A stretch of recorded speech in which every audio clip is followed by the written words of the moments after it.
They called her the new girl. 3 months in the ER, and Dr. Victoria Hayes still fetched coffee for residents half her skill level. She never corrected them, never explained why her hands moved with surgical precision that took others decades to master. "Someone get the newbie out of Trauma Bay 3, Dr. Reeves barked, blocking her path. "This is above your pay grade." The patient was coding. Gunshot wound to the chest, security detail surrounding the bed like a fortress. Victoria's eyes locked on the man's face. Her breath stopped. No, not him, not here. The monitor screamed. Reeves fumbled with the chest tube, and the dying man's eyes opened. He looked directly at her. "Cypher," he whispered. Everything changed. The trauma bay froze. Every person in that room stopped breathing for one impossible second. The security detail's hands moved toward their weapons with practiced precision. Dr. Reeves spun around, his face twisted between confusion and rage. His eyes locked onto Victoria with an intensity that made her skin crawl. "How does he know you?" The question hung in the air like smoke. Reeves took a step toward her, his voice rising. "Answer me. How does this patient know your name?" Victoria's mind raced. 12 years. 12 years of hiding, 12 years of keeping her head down, her skills concealed, her past buried so deep she thought it would never surface. And he finds me in 30 seconds. One look, one word, Cypher. That name she'd sworn she would never hear again. The monitors flatlined. The sharp, continuous tone cut through everything. Morrison's body convulsed once, then went still. Chaos erupted like a dam breaking. Nurses rushed forward. The crash cart slammed against the bed. Someone shouted for epinephrine. Someone else called for the code team. Reeves moved to the bedside, his hands already reaching for the sterile tray. His fingers fumbled with the thoracotomy kit. Victoria watched his hands shake. She'd seen that shake before. Fear, inexperience. He'd never done this procedure unsupervised, never cracked a chest outside of a controlled OR with an attending surgeon standing over his shoulder. He was going to kill this man. "Step away from my patient." Victoria's voice cut through the chaos like a surgical blade, clear, cold, commanding. Every head in the room turned toward her. This wasn't the hesitant new doctor who apologized for taking up space. This wasn't the woman who fetched coffee and nodded along to condescending lectures. This was someone else entirely, someone they didn't know. Reeves stared at her, his mouth falling open. "You're not qualified to make that call." The dying man's eyes fluttered open. His lips moved, blood bubbling at the corners of his mouth. "Let." His chest heaved with effort. "Let Cypher work." The security detail leader stepped forward. He was a tall man with gray at his temples and eyes that had seen too much. His hand rested on his sidearm, but his gaze was steady, respectful. "Ma'am, if Director E.T. Morrison says you operate, you operate. Director Morrison, CIA Director Morrison." Victoria felt the weight of that title settle over the room like a shroud. The nurses exchanged glances. The residents backed up a step. Even Reeves seemed to shrink, though his face flushed dark with humiliation. She moved to the bedside. Her transformation was physical. The hesitant demeanor fell away like a coat she'd been wearing for far too long. Her shoulders straightened, her jaw set, her eyes sharpened with a focus that made everything else in the room fade to background noise. "I need a thoracotomy tray, 4 units O negative, and everyone who can't keep up, out." Her voice left no room for argument. 2 nurses jumped into action. One resident stumbled toward the blood bank phone. Another just stood there, frozen in place, until Victoria's gaze passed over him. He fled. Reeves opened his mouth to protest. The security detail leader's hand tightened on his weapon. The message was clear. "Stand down." Victoria's hands moved. No hesitation, no second guessing. She pulled on sterile gloves with movements so practiced they looked like choreography. Betadine splashed across Morrison's chest. She didn't bother with the sterile drapes. No time for that. The scalpel was in her hand before anyone could offer it. The incision was perfect. One smooth cut along the 5th intercostal space. Blood welled up, but her hands were already there, packing, controlling, visualizing the anatomy beneath. 8 seconds from skin to ribs. Rib spreader. The instrument was placed in her palm. She didn't look up, didn't need to. The nurse knew what came next. Everyone in the room could feel the shift in energy. This wasn't a doctor operating. This was an artist working, pericardium. The fibrous sac around the heart glistened under the trauma bay lights. She made a vertical incision, releasing the tamponade. Blood poured out, thick and dark. Behind her, someone gasped. She ignored it. Bullet fragment, right there, lodged against the posterior wall of the left ventricle. A few millimeters from complete destruction. Morrison should have been dead before the ambulance arrived, should have bled out on whatever street corner he'd been shot on, but he hadn't. Because someone, somewhere, had kept pressure on the wound, had kept him alive just long enough. 3:47 a.m. 2 minutes since cardiac arrest, no time. Victoria's internal clock ticked like a metronome. 43 seconds of downtime. The brain could survive without oxygen for 4 to 6 minutes before permanent damage set in. Morrison was still in the window, still viable, still savable. Her left hand began internal cardiac massage, rhythmic compressions directly on the heart muscle. Her right hand worked with surgical forceps, teasing the bullet fragment away from the vessel wall. One wrong move and the ventricle would rupture. One slip and he would exsanguinate before she could repair it. The surgical residents crowded, around, their mouths hanging open. They'd never seen anything like this. Most trauma surgeons took 3 to 5 minutes just to open the chest. She'd done it in 8 seconds. Most would have called for backup, waited for an attending, covered themselves legally before attempting something this high risk. She didn't wait. She didn't hesitate. She just worked. Reeves stammered from somewhere behind her. "Where did you learn to do this? How are you doing this?" Victoria didn't answer. Her focus was absolute. The fragment came free. She dropped it into the kidney basin with a metallic clink.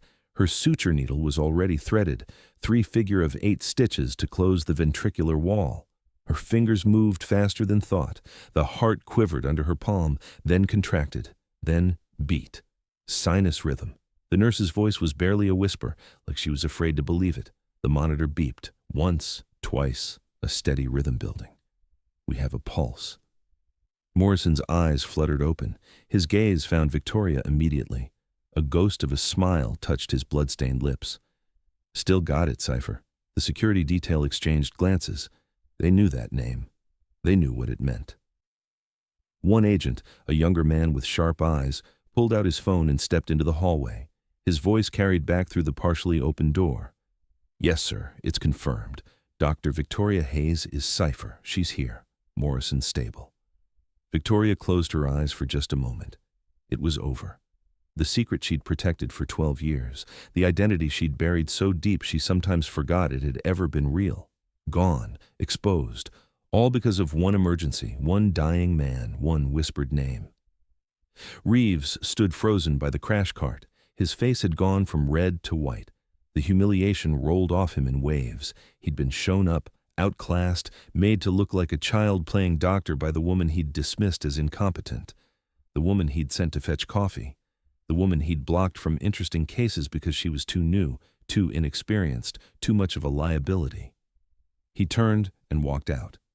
No words, no acknowledgement of what had just happened, just a stiff-backed retreat that told Victoria everything she needed to know. This wasn't over. Reeves wasn't the type to accept humiliation quietly. She finished closing Morrison's chest. Standard closure, pericardium approximated, ribs wired, subcutaneous layers, skin. Her hands moved on autopilot now, muscle memory carrying her through the final steps while her mind spun in circles. They know. Everyone in this room knows. And soon everyone in this hospital will know. The nurses worked around her in silence. The residents had disappeared, probably running to tell everyone what they'd just witnessed. The security detail maintained their positions, but their eyes never left her. Watching, assessing, protecting their director even now. She stepped back from the table. Morrison was stable, heart rate steady at 92. Blood pressure climbing. Oxygen saturation at 96%. The blood transfusion ran through the IV line, replacing what he'd lost. He'd need to go to the ICU, would need monitoring. But he'd live. She'd saved him. Again. Victoria pulled off her gloves and walked toward the scrub room. Her legs felt distant, like they belonged to someone else. The adrenaline was crashing now, leaving her hollow and shaking. The scrub room was empty.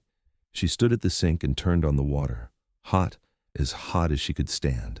Steam rose around her hands as she scrubbed. Blood swirled down the drain, Morrison's blood, mixed with her sweat and the ghosts of every operation she'd performed in the last 12 years. She looked up at the mirror. Blood spattered across her scrubs, across her face. Her hair had fallen out of its tie, wild around her shoulders. But it was her eyes that caught her attention. They looked different, harder. The eyes of the person she used to be before she decided to disappear. The mask was gone.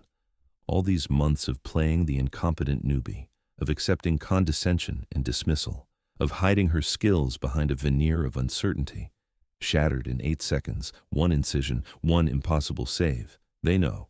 After everything I did to disappear, they know. The door opened behind her. A young nurse stood in the doorway, her face uncertain. "Dr. Hayes, the patient's security detail wants to speak with you, and there are federal agents in the waiting room asking for you specifically." Victoria closed her eyes. Of course there were. She dried her hands slowly, methodically, pulled off her surgical cap, ran her fingers through her hair, looked at herself one more time in the mirror. The woman who stared back wasn't Dr. Victoria Hayes, the hesitant ER doctor with 3 months of experience. It was Major Victoria Hayes. It was Cypher, and there was no hiding anymore. The conference room was sterile, white walls, fluorescent lights, a table that had seen too many difficult conversations. Victoria sat on one side, her hands folded in her lap. 2 federal agents sat across from her. The woman was in her 40s, severe bun, eyes that missed nothing.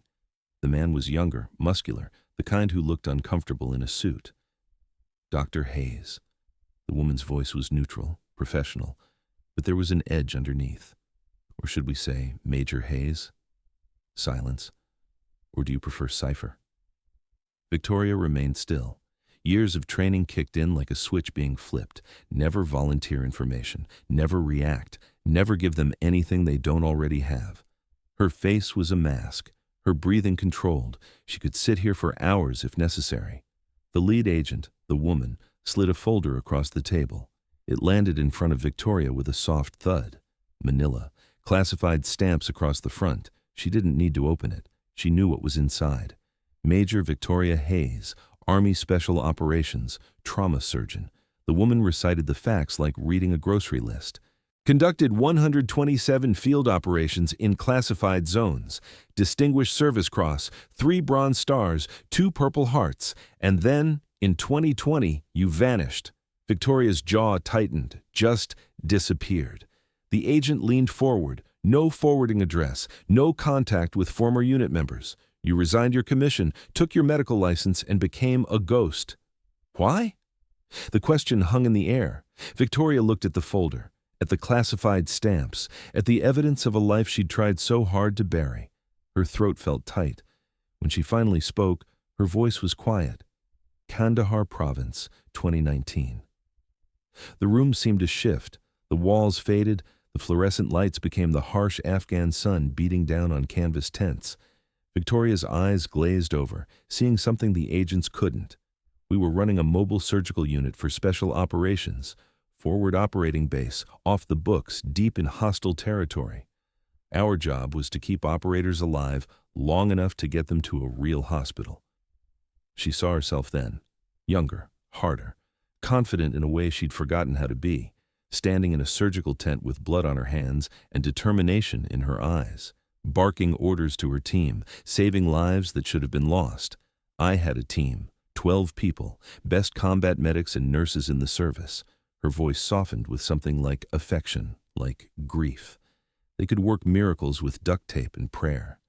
We saved people who came in with injuries that should have killed them twice over.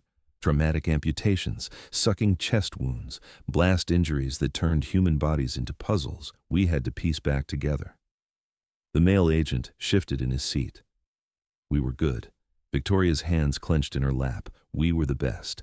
94% survival rate for casualties that reached us alive.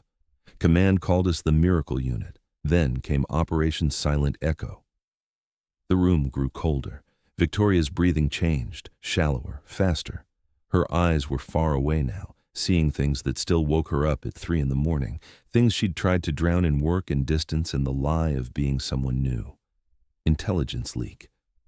The words came out flat, dead. Someone sold us out. Our location was compromised. We were supposed to be ghosts, but someone told the enemy exactly where to find us. We had 6 wounded operators in the surgical tent. Critical. We were in the middle of 3 simultaneous operations when the mortars started falling. The female agent's expression softened slightly. I kept working. Victoria's voice cracked, even as the explosions got closer, even as bullets started coming through the canvas walls, even as my people started falling around me. I kept working because those 6 soldiers on my tables deserved to live. They'd done their jobs. I had to do mine. She could still smell it. Cordite and blood and burning canvas, could still hear the screams, the wet sounds of bullets finding flesh, the steady beeping of monitors that kept alarming because the power kept cutting out. My head nurse took a round through the chest while handing me a scalpel. She died holding the instrument tray. My anesthesiologist was killed by shrapnel. Just gone in an instant. One of my surgical techs threw himself over a patient and took the blast meant for both of them. Tears rolled down Victoria's cheeks. She didn't bother wiping them away. 7 of my team died. 4 were critically wounded. But those 6 soldiers on my tables lived. I closed every wound, stabilized every patient, called for evac while firing a sidearm at shadows moving outside the tent. And when the rescue birds finally came, I loaded my people in those soldiers, and I swore I would find out who did this, including Director Morrison. The female agent's voice was gentle now. Victoria nodded. He was just an operations officer then. GSW to the abdomen, liver laceration, inferior vena cava nick. He should have died, but I kept him alive. Operated through the attack, got him stable, got him out. She looked up at the agents. So yes, I saved his life. And now, 12 years later, I've saved it again. We're even. I don't owe the agency anything. The agents exchanged glances. That's not why we're here. The woman's voice shifted, became harder, more urgent. The person who leaked your team's location, Major Hayes, they were never caught. Victoria went still, every muscle in her body locked. Her training screamed at her to run, to fight, to do something, but she remained frozen in the chair. We have reason to believe they're here, in this hospital. The words hit like a physical blow. Director Morrison wasn't shot in a random robbery. He was targeted. He'd been investigating the leak for years, following threads, getting close to an answer, and someone decided to silence him before he could expose them. Victoria's mind raced. And when you operated on him, when he said your name, when he identified you as Cypher in front of witnesses, you became a target too. The room tilted. 12 years of hiding, 12 years of building a new life. Shattered. Not just exposed, but actively endangered. The person who had killed 7 of her people, who had betrayed them all, was here. Close. Hunting. Down the hall, in another conference room, Dr. Reeves sat across from the hospital administrator. His face was flushed with righteous indignation. Her credentials don't match her skills. He slapped a folder on the table. Different folder. Personnel file. Victoria's employment records. I'm requesting a formal investigation for patient safety. The administrator, a tired woman in her 60s, rubbed her temples. Dr. Reeves, she just saved a man's life. A CIA director, no less. The hospital's getting calls from federal agencies commending her work. Exactly. Reeves leaned forward. How? What is she hiding?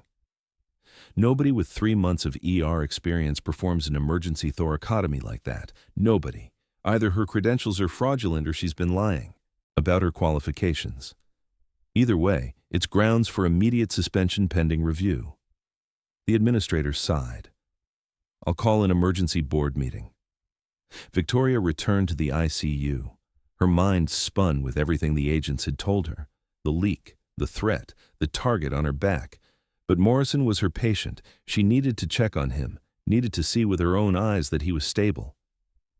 The alarms hit her before she reached the room. Loud, urgent, the kind of alarm that meant someone was dying right now. Victoria broke into a run. Nurses scattered from Morrison's room. His security detail had their weapons drawn, shouting into radios. She pushed past them. Morrison was seizing, his body rigid on the bed. The monitors showed a heart rate of 180, blood pressure through the roof, pupils blown. This wasn't a complication from surgery. This was something else. Victoria's eyes scanned the IV bags, the medication pumps, the lines running into Morrison's body. Her brain processed information at lightning speed, clinical calculations, drug interactions, time since last dose. This is a potassium overdose. Her voice cut through the chaos. Someone tried to kill him. The security detail leader was at her side in an instant. How do you know? Hyperkalemia, peak T waves on the monitor, ventricular arrhythmia. Someone pushed potassium through his IV line, probably in the last 10 minutes. She was already moving, grabbing calcium gluconate from the crash cart, drawing up insulin and dextrose. Her hands moved with the same precision they had during the thoracotomy. Fast, certain, no hesitation. The hospital went into lockdown. Alerts blared through the PA system. Security sealed the exits, every door, every stairwell, every way in or out locked down tight. The assassin was here, in the building, maybe in this very unit. Victoria stabilized Morrison, again, pushed the medications, watched his rhythm convert back to normal, watched his blood pressure drop to safer levels, watched him come back from the edge one more time. The federal agents rushed into the room. "You need to evacuate Morrison." Victoria's voice was hard, controlled. "Get him out of this hospital, now. We can't move him." The female agent's face was grim. "He's too unstable.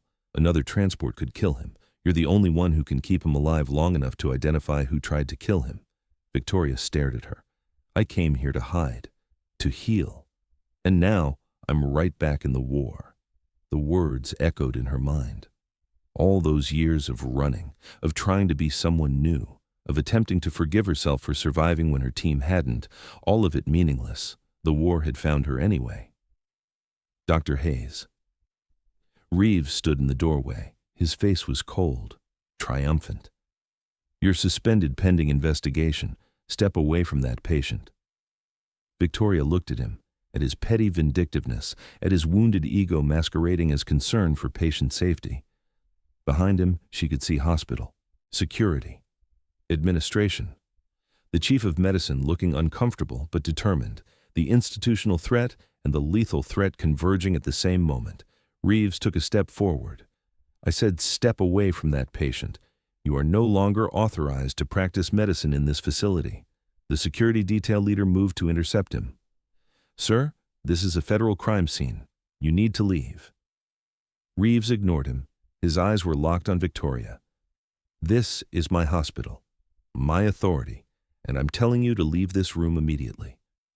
Victoria stood at Morrison's bedside. Her hands rested on the bed rail. The monitors beeped steadily behind her. The man she'd saved twice now lay unconscious between her and Reeves, between her past and her carefully constructed present, between who she'd been and who she'd tried to become. No. The word came out cold, certain, final. Reeves's face went purple. "Then I'm calling security to have you forcibly removed." Victoria didn't move, didn't blink. The woman who'd fetched coffee and apologized for existing was gone. The woman who stood here now had operated through enemy fire, had saved lives while her team died around her, had survived hell and come out the other side. Try it. Her voice was quiet but carried the weight of 12 years of guilt and rage and determination. And see what happens. Hospital security arrived within minutes, 3 guards in ill-fitting uniforms, looking uncomfortable with the tension crackling through the ICU. They moved toward Victoria with the reluctant steps of people who knew they were walking into something far beyond their pay grade. The federal agents stepped between them and Victoria. "She's under federal protection." The female agent's voice was ice. "Touch her, and you're interfering with a national security investigation. I suggest you leave. Now." Reeves pushed past the security guards, his face twisted with rage. "This is my hospital, my authority. You can't just waltz in here and override hospital policy because you flash a badge." Morrison's monitor started alarming again. Victoria moved instantly, muscle memory overriding everything else. She was at the bedside in 3 steps, her eyes scanning the readings. Blood pressure dropping, heart rate climbing. His chest wasn't moving right. Reeves stepped in front of her. "I gave you an order. You're suspended. You don't touch that patient." Victoria tried to move around him. Morrison was coding. Again. Every second counted, but Reeves matched her movement, blocking her path. His ego would rather watch a man die than admit he was wrong. The male federal agent drew his weapon. The metallic sound of the gun clearing its holster cut through every other noise in the room.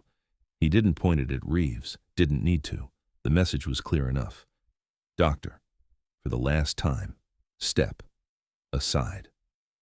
Reeves went white. He stumbled backward. Victoria was already working, already pushing medications, already adjusting ventilator settings. Morrison's rhythm stabilized, slowly, grudgingly, but it held. Then the building shook. A deep concussive boom that rattled the windows and made the lights flicker. Somewhere below them, car alarms started wailing. The PA system crackled to life with an automated alert. Code Orange, mass casualty incident, all available personnel report to Trauma Bay.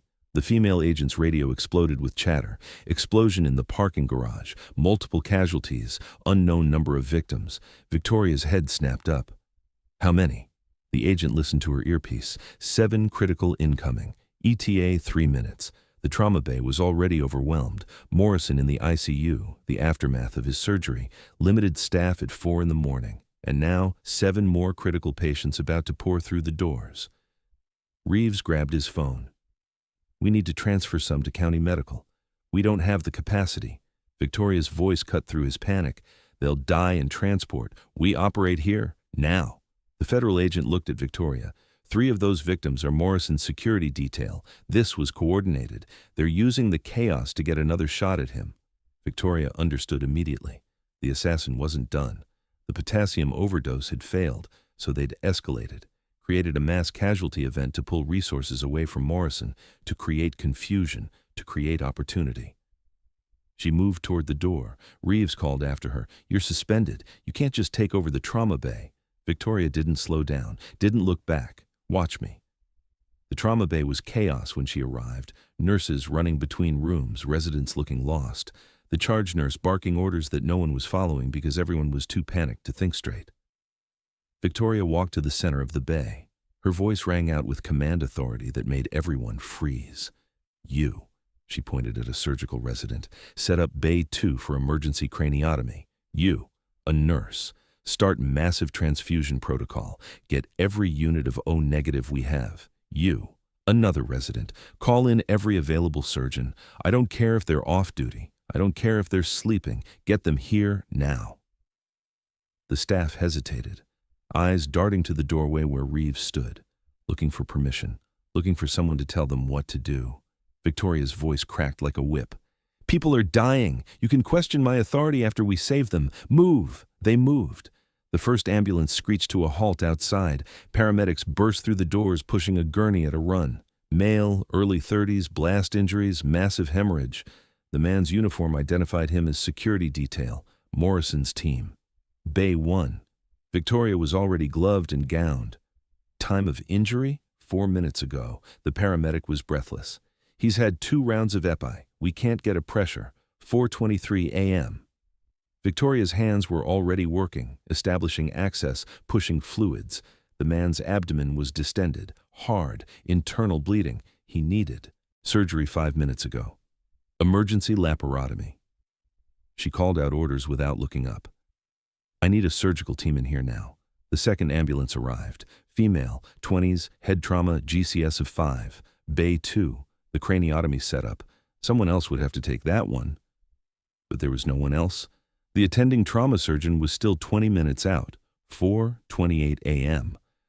Victoria looked at the surgical resident who'd frozen by the door. You're doing the craniotomy. His eyes went wide. I've never done one unsupervised. You are now.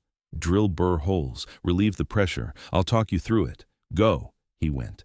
The third ambulance, male, 50s, penetrating chest trauma. Bay 3, another thoracotomy, Victoria's specialty. But she was already elbow deep in an abdomen trying to clamp a severed mesenteric artery. 4:31 a.m. Her hands moved. Clamp, suture, tie. The rhythm was like breathing, like music. Her fingers knew what came next before her brain had to tell them. The artery was repaired, the bleeding controlled. The patient's pressure started climbing. She stripped her gloves and ran to Bay 3. The chest trauma was worse than expected. The man was exsanguinating. His security uniform was soaked through. Another one of Morrison's team. Thoracotomy, 8 seconds from skin to ribs, rib spreader, pericardium, a laceration to the right atrium. Her suture needle was already threaded. 4:47 a.m. Time compressed and expanded simultaneously. Minutes felt like hours. Hours felt like seconds. Victoria moved between bays like a ghost, stabilizing one patient, running to the next, barking orders, correcting mistakes, teaching on the fly because there was no time for formal instruction. The surgical residents watched from the doorway, mouths open, eyes wide. One of them whispered to another, "It's like watching a master class. Who is she?" 5:03 a.m. The observation deck above the trauma bay had filled with people. Hospital staff, administration, off-duty doctors who'd heard about the mass casualty and come to help, but now just stood watching Victoria work. Dr. Eleanor Reyes stood at the front of the observation deck. She was in her 60s, gray hair pulled back, surgical scrubs despite the early hour, chief of surgery, former Army colonel. She'd been watching for 10 minutes. Her face was impassive, but her eyes tracked Victoria's every movement. She came down to the floor. Major Hayes. Victoria's head snapped up. She was elbow deep in a femoral artery repair. Blood covered her gown. Sweat dripped down her face. But when she saw Reyes, everything else fell away. Oh, God. Colonel Reyes, my former commanding officer. It's been a long time. Reyes walked to the edge of Bay 4. Her eyes swept over the organized chaos, the saved lives, the impossible coordination of multiple critical surgeries happening simultaneously. Reeves appeared at her elbow. "You know her?" "I trained her." Reyes didn't look at him. "Best trauma surgeon I've ever seen. If you're smart, you'll let her work. But her credentials," Reeves was sputtering now, desperate to salvage something from this disaster, "are impeccable." Reyes finally looked at him. "I verified them myself years ago when she applied here. She's board certified in trauma and emergency medicine. She has more field experience than every surgeon in this hospital combined. She's choosing to work beneath her qualifications. That's not fraud. That's humility."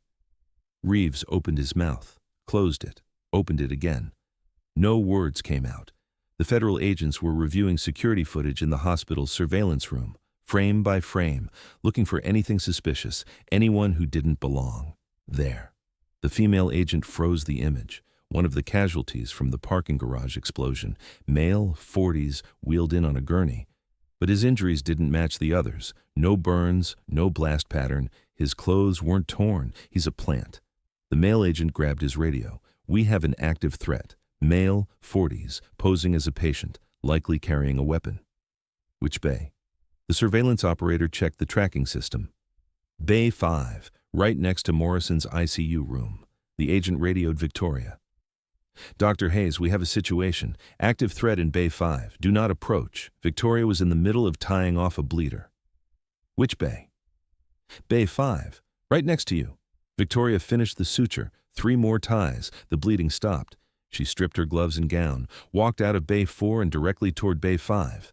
The federal agents were shouting into their radios, "Hayes, do not engage. We have tactical teams en route." She ignored them. Bay 5 was dimly lit. The patient was sitting up in bed, not lying down like someone actually injured would be. His eyes were fixed on the window, on the ICU visible through the glass, on Morrison's room. Victoria approached calmly. Her footsteps were silent on the tile floor. "You're not injured." The man turned. His eyes met hers. Recognition flooded his features. Pupils aren't dilated. No pain response. No defensive wounds. "You walked in here. They wheeled you in, but you walked. Major Hayes." The man's voice was smooth, pleasant, cipher. "I wondered if you'd remember me." Victoria's blood ran cold. She knew that voice, knew that face, older now, harder, but the same. From 12 years ago, from Kandahar, from her team, Lieutenant Drake. Her voice was barely a whisper. "Supply officer, you were in our unit." Drake smiled. It wasn't a pleasant smile. It was the smile of a predator who'd finally cornered his prey. "I was the intelligence leak. And you're the last loose end." He moved fast. The gun appeared from under his blanket. Silenced pistol, military grade, aimed at Victoria's chest. But Victoria moved faster. Combat training flooded back. 12 years of rust fell away in an instant. She grabbed the surgical tray next to the bed and swung it like a shield. The first shot hit metal with a dull thunk. The second shot went wide. She closed the distance, used the tray to redirect his arm. The gun pointed at the ceiling. She drove her knee into his wrist. The weapon clattered to the floor. Drake lunged for it. Victoria grabbed the IV pole, swung it hard, connected with his knee.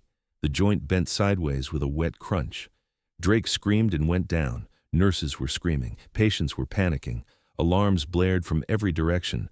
The federal agents burst through the door, weapons drawn. But Victoria had already subdued him. Drake was on the floor, hands zip-tied with the tourniquet from the trauma kit, his knee destroyed, his weapon kicked across the room. Victoria stood over him, breathing hard. Her hands were covered in blood, his blood, her patient's blood, all of it mixing together until she couldn't tell which was which. I've spent 12 years trying to forget what I was trained to do. Her voice shook. Thank you for reminding me why I left. The hospital board arrived. They'd been in an emergency meeting about Victoria, about her suspension, about Reeves's complaints. And now they walked into a trauma bay that looked like a war zone, blood on the floors. 7 critical patients stabilized, a federal prisoner being dragged away in restraints. Reeves pushed to the front of the group. This woman is dangerous. Look at this violence. She's not fit to practice medicine. Victoria turned to face him, exhausted, blood-soaked, every muscle in her body screaming. I just saved 11 lives tonight. Her voice was quiet but carried. How many have you saved? That's not the point. Then what is the point, Dr. Reeves? That I'm better than you? That I made you look incompetent? Is your ego worth more than their lives? Reeves sputtered. His face went red, then white, then red again. Morrison's voice crackled over the intercom. He'd been listening, watching from his ICU bed through the window. That woman saved my life twice tonight. His voice was weak but clear. She saved my men. She stopped the person who's been hunting us for 12 years. If you punish her for this, you're not fit to run this hospital. Rhea stepped forward, addressed the board directly. Major Hayes didn't just operate in combat zones. She pioneered field trauma protocols now used worldwide. She's published under classified authorship.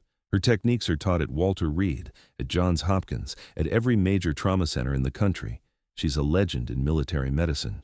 But her credentials? Reeves tried one last time. Desperate, drowning, are all verified. Reyes cut him off. She's board certified in trauma and emergency medicine, multiple subspecialties. She simply chose to work beneath her qualifications. That's not a crime. That's humility. Something you might learn from. The fight went out of Reeves all at once. His shoulders slumped. His face crumbled. He turned and walked away without another word. Victoria collapsed into a chair. The adrenaline was fading now, leaving her hollow, shaking. The mask was completely gone. Burned away by the last 6 hours. There was no hiding anymore, no pretending to be someone she wasn't. She looked at her hands, at the blood, at the lives saved and the violence done. These hands have saved hundreds. The thought echoed in her mind. And they've killed one man tonight. Am I a doctor or a soldier? The answer didn't come. Maybe there was no answer. Maybe she was both. Maybe she'd always been both. And maybe that was okay. Morning light filtered through the conference room windows. Victoria sat in the same chair she'd occupied hours earlier, still in bloody scrubs, still exhausted.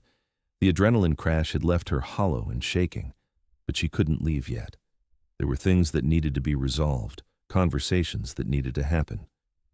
The door opened. Dr. Reeves entered slowly. His usual swagger was gone. His shoulders hunched. He couldn't meet her eyes, just stood there in the doorway like a man facing execution. Long silence. Victoria didn't help him, didn't make it easier.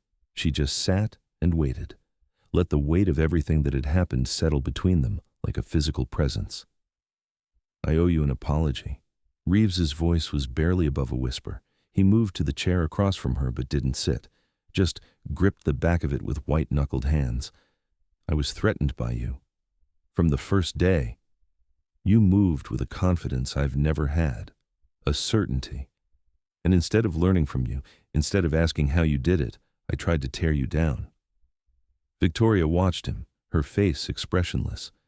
I told myself it was about patient safety, about proper credentials and following protocol. But it wasn't. It was about my ego, my insecurity, and I almost got people killed because of it. He finally looked up, met her eyes. I know. Reeves took a shaky breath. I'm requesting a transfer to a different hospital. You deserve to work without me undermining you, without me questioning every decision you make because I'm too small to accept that someone might be better than me. He extended his hand across the table. Victoria looked at it. At the offering of peace, at the easy absolution he was asking for, she didn't take it. Earn your redemption through better practice, Dr. Reeves, not through apologies. Her voice wasn't cruel, just honest, direct. Learn from this, be better, save lives without caring who gets the credit, then maybe you'll deserve forgiveness. But not from me, from yourself. Reeves lowered his hand, nodded slowly, turned and left without another word. The hospital board meeting convened at 9 a.m. Victoria had finally changed, clean scrubs, hair pulled back. She looked almost normal if you didn't see the exhaustion carved into every line of her face. The chief of medicine sat at the head of the table, the hospital administrator to his right. Dr. Reyes was there, the head of the emergency department, several board members she didn't recognize, Dr. Hayes. The chief of medicine spoke first. His voice was formal but warm. We owe you a significant debt. Your actions last night saved 17 lives. You prevented a coordinated assassination attempt on a federal official. You identified and stopped a traitor who'd been hiding for over a decade, and you did it all while under suspension. The administrator leaned forward. We'd like to offer you the position of Director of Trauma Services. You'd oversee all emergency surgical operations, manage the trauma program, train new surgeons, build the department into something exceptional. Victoria hesitated. This is what I left behind. Command, authority, the weight of lives in my hands, the memories flooded back, standing in a surgical tent giving orders, her team moving around her with perfect coordination, the satisfaction of saving impossible cases, the crushing guilt when it all went wrong. Reyes spoke into the silence. You've been hiding long enough, Victoria. These people need you, not the ghost you've been pretending to be, the real you. The surgeon who pioneered trauma protocols, the leader who can build something lasting. For 12 years, I've been running. Victoria's internal voice was quiet, reflective, from the guilt, from the responsibility, from who I was. I thought if I made myself small enough, quiet enough, invisible enough, maybe I could escape what happened in Kandahar.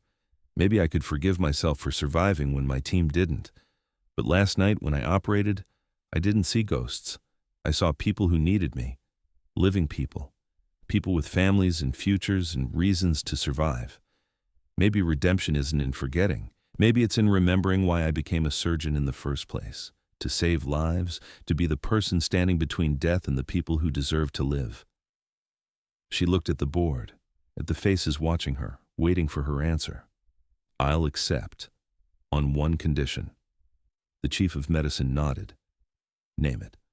I want to establish a program for combat veterans transitioning to civilian medicine, medics, nurses, surgeons who've seen trauma and carry it with them, who understand triage in ways others can't, who have skills that are being wasted because the transition is too hard, the stigma too heavy.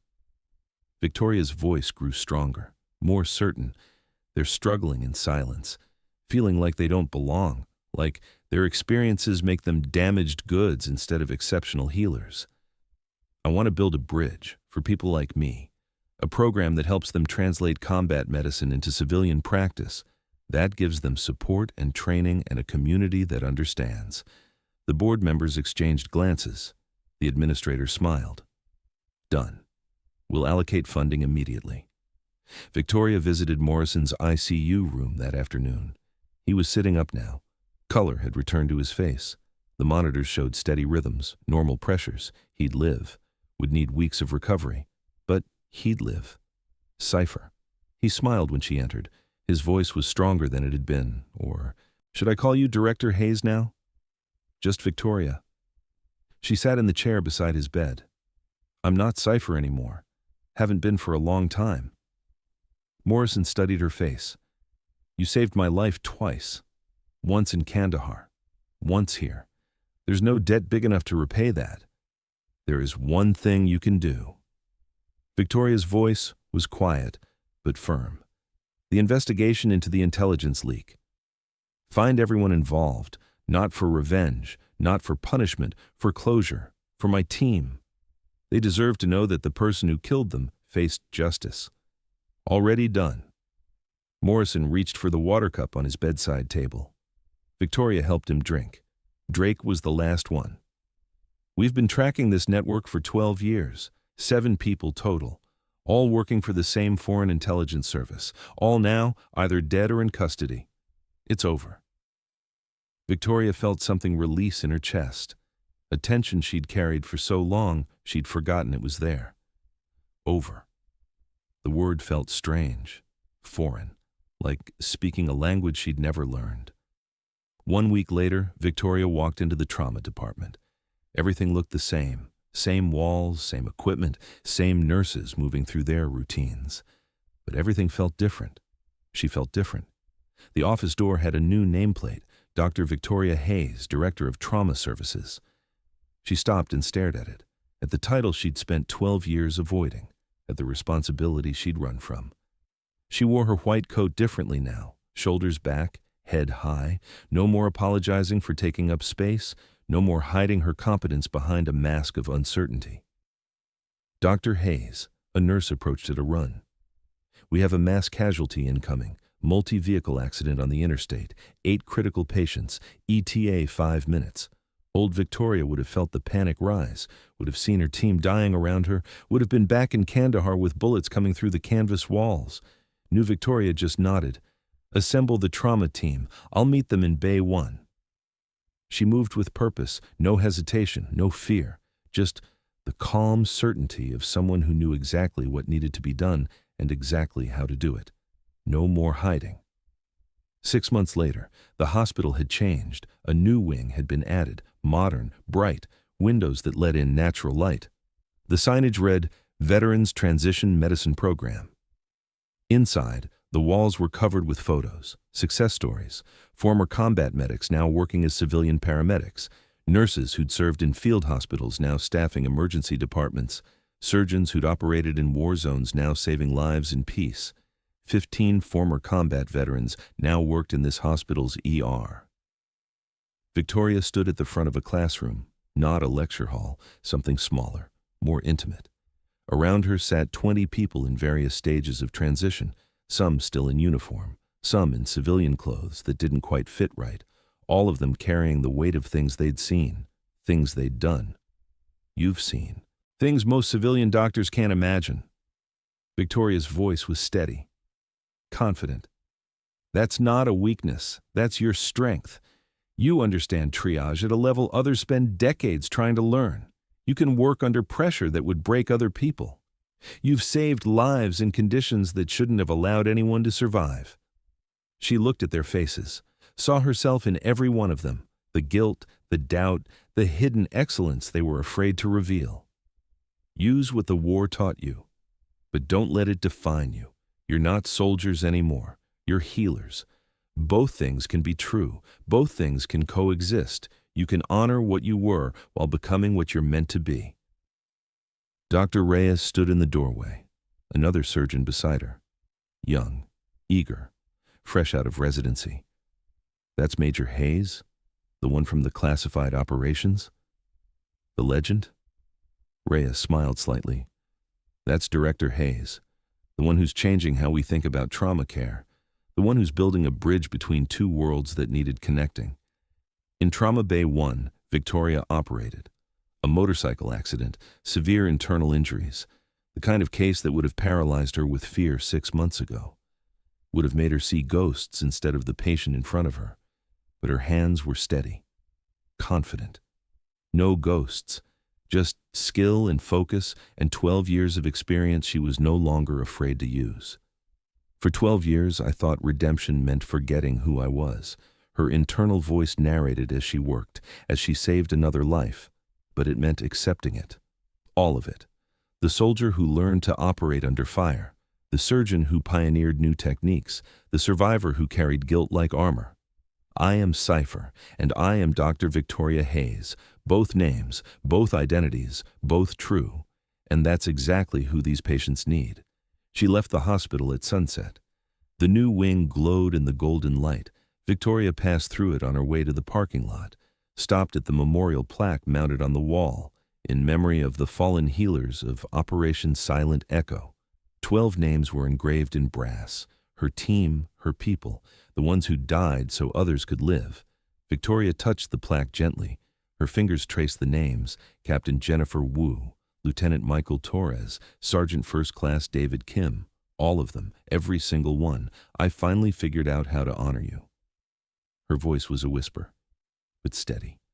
At peace, by helping others like us, by making sure no one else has to struggle alone, by building something that lasts beyond the trauma and the guilt and the fear.